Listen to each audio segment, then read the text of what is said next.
Well, hello. Hi. Now wake up now, wake up now. This is MLK Day. Wake up, say hello. Hello. MLK Day. We got to give some honor today. Y'all awake? Yeah. Y'all ready? Yeah. So let's go. First I want to thank Patricia and Karen for the invitation to speak here. I was so honored when she called on me to speak for this annual MLK event. To the members of the NAACP and members of the city government, mayor, and all those who are assembled here in this place. Now, I'm taking the theme today, the foundations of our future. As a little girl growing up in the west side of Cleveland, Ohio, we started out in a small house on Hurst Street. It was right near the highway, and the rooms were really tiny. Some of us know about those little tiny rooms that we start out in, right? And we made it home for ourselves. My mother, my sister, my brother, my father, and I. Now, one day, my parents sat us down and said, kids, it's time to move.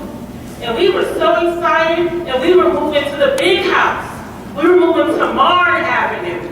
Now, Marne Avenue was lavish. It had 3 bedrooms, 2 bathrooms, and a huge basement where my brothers and my sisters and I, we rode our bikes around. That's how huge it was.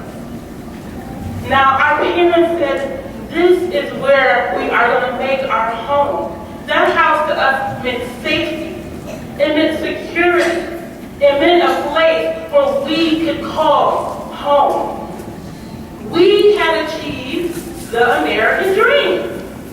We had a house, 3 kids, a dog, a fish, a rat. Right? My parents had dreams for us. Not to stay complacent in that small house by the highway, but to move to a house where we could call home. Stay with me now. Now, when I think about Martin Luther King and the leaders of our past, I think about the foundation that they built for us. Now, the purpose of a foundation is to distribute the weight of a house, the superstructure of a house. Without the foundation of a house will sink. Okay? Now, just can you imagine? Put your imagination caps on and think about our leaders as the 3 little pigs.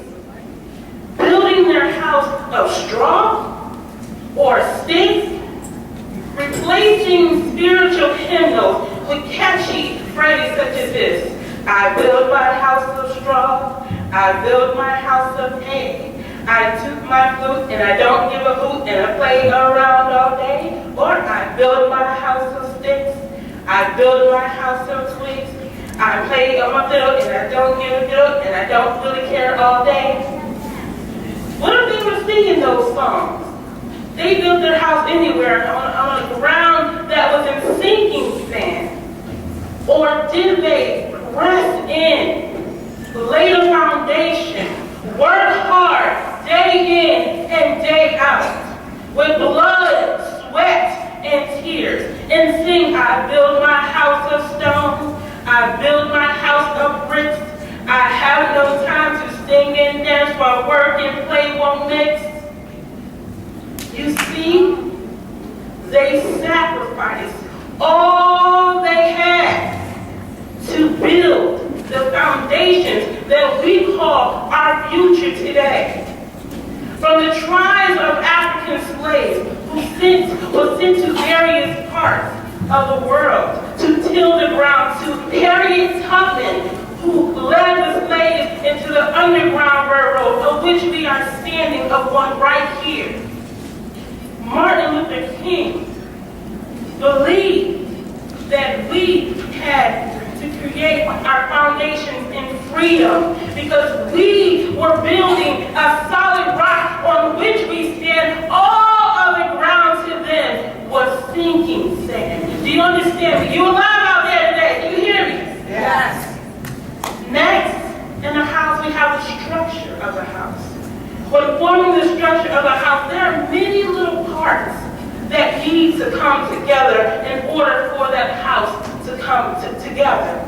The beams, the walls, the studs. Our carpenters out there, they know about that. Our contractors, they know about what it takes to build the structure of a house. The leaders of our time knew if they wanted to make change for the future, they needed to work as a team. From neighbors caring for neighbors, and leaders who knew how to follow, and children obeying their parents. They knew that they all had a part in the construction and the foundation of our future. Martin Luther King said it best, even if it calls you a lot to be a street sweeper, go out and sweep the streets like Michelangelo painted pictures. Sweep the streets like Handel and Beethoven composed music. Sweep the streets like Shakespeare wrote poetry. Sweep the streets so well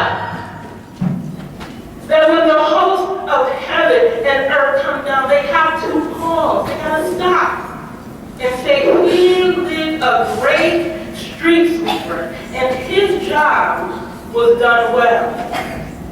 What I'm saying here is there are no small parts in the building and the creation of our future. For me, my part was tending the ground. I had to dig out weeds and pull up grass and break leaves. You see, my role may have been small to some in our little house on Martin Avenue, but to me, it was important. Do you understand? We have a role to play today. During that time in Little Rock, Rosa Parks, Woolworth Cities, the March on Selma, they were all in King's legacy. They had all a part, maybe a small part, maybe a large part, but a part in securing the future. Lastly, we have the shell, or the protection over the house. The shell of the house includes the siding, the padding, the ceiling of the house to prevent rot and rust and damage. Do you understand if you don't have a structure on your house will fall within a month, just from the elements alone. The protection over our house represents the promise. Did you get that? The promise.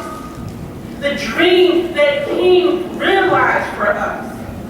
To live in a free society, to work side by side, our brothers, red, brown, yellow, and white. Right. Carrying on the vision of our future, a future of a promise that today we realize. A vision where our house is complete. Now, before I close, I want to take you back to that dream house on Martin Avenue. For years, it provided us safety, lavish rooms, silk sheets, a shelter for many people who came to our home. Until that one day. Now, y'all all know, it's going to be that one day, right? It's going to be that one day. For us, it was Africa. My parents said, today we have to go and leave this house because we have to go on the mission field for Africa. That one day back in the late 60s, it was that day Martin Luther King was taken from this earth and people felt like they had no home. They clung onto him. They clung onto his memory like I clung on to the pillars of my house. I will not go. This is everything that I understand. This is everything that I know. During those times, and even today, we say, how long? Martin Luther King said, how long, Lord? Not long. How long must he put up with racial tension, Trayvon Martins and Rodney Kings? Lord, how long? Not long. How long must we be subjected to racial profiling, affirmative action, and our children being sent to prison unfairly? Lord, how long? And the Lord said, don't you remember my promise? When you were toiling in the fields as a